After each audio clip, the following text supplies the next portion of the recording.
விழுப்புரத்தில் நடைபெற்ற மிஸ் திருநங்கை 2026க்கான அழகிப் போட்டியில் சென்னையைச் சேர்ந்த போட்டியாளர்கள் முதல் 3 இடங்களை பிடித்து அசத்தினர். விழுப்புரம் புதிய பேருந்து நிலையம் அருகே நகராட்சி திடலில் தேசிய திருநங்கை கூட்டமைப்பு சார்பில் மிஸ் திருநங்கை 2026க்கான தேர்வு நடைபெற்றது. கலை நிகழ்ச்சியுடன் தொடங்கிய இந்த நிகழ்ச்சியில் பல்வேறு துறைகளில் சாதித்த 26 சாதனை திருநங்கைகளுக்கு கேடயம் பரிசாக வழங்கப்பட்டன.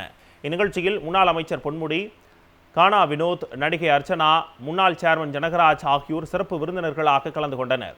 மிஸ் திருநங்கை நிகழ்ச்சியில் உயரமாக ரேம்ப் வாக் நடந்து சென்ற அசத்திய திருநங்கைகள் நடுவர்கள் கேட்ட கேள்விகளுக்கு பதிலளித்தனர். இப்போட்டியில் சென்னையைச் சேர்ந்த ஓமனா முதலிடத்தை பிடித்ததுடன் சென்னையைச் சேர்ந்த சாய் ஸ்ரீ, சுக்கி ஆகியோர் அடுத்தடுத்து இடங்களை பிடித்தனர். வெற்றி பெற்றவர்களுக்கு பரிசுகள் வழங்கி கௌரவிக்கப்பட்டது. நான் ஃபஸ்ட் ப்ரைஸ்க்கு வந்து ரொம்ப ஹாப்பியாக இருக்குது. எனக்கு என்னோட சந்தோஷத்தை சொல்கிறதுக்கு வார்த்தையே இல்லை. அவ்வளோ ஹாப்பியாக இருக்குது. நான் எக்ஸ்பெக்ட் பண்ணவே இல்லை எனக்கு ஃபஸ்ட் ப்ரைஸ் கிடைக்கும்ட்டு.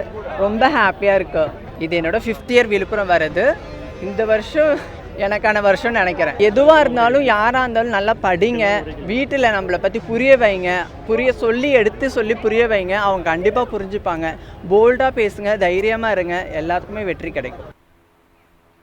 முன்னதாக நடைபெற்ற கலை நிகழ்ச்சிகளை கண்டுகளித்த முன்னாள் அமைச்சர் பொன்முடி, கலைஞர் முதலமைச்சராக இருந்தபோதுதான் 3ஆம் பாலினத்தோர் என்பதை திருநங்கை என மாற்றியதுடன் அவர்களுக்கு நலவாரியம் உள்ளிட்ட எண்ணற்ற நலத்திட்டங்களை அமைத்துக் கொடுத்தார் என பெருமிதம் தெரிவித்தார்.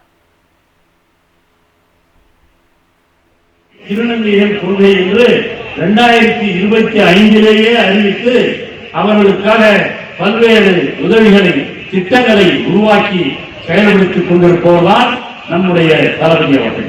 அதே மாதிரிதான் காவல்துறையில் ஹோம்கார்டு என்று சொல்லப்படுகிற அந்த பணி நியமனத்தையும் தளபதி அவர்கள் தான் கொண்டு வந்தார்.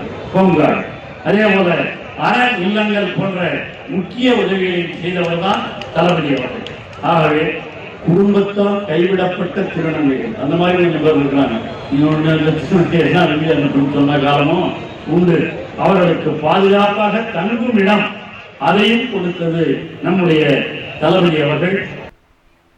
விழுப்புரத்தில் நாளை மிஸ் குவாகத்திற்கான போட்டி நடைபெறவுள்ள நிலையில் அன்றைய தினம் தாலி கட்டிக்கொள்ளும் நிகழ்வும் நாளை மறுநாள் தேரோட்டமும் நடைபெறவுள்ளது குறிப்பிடத்தக்கது.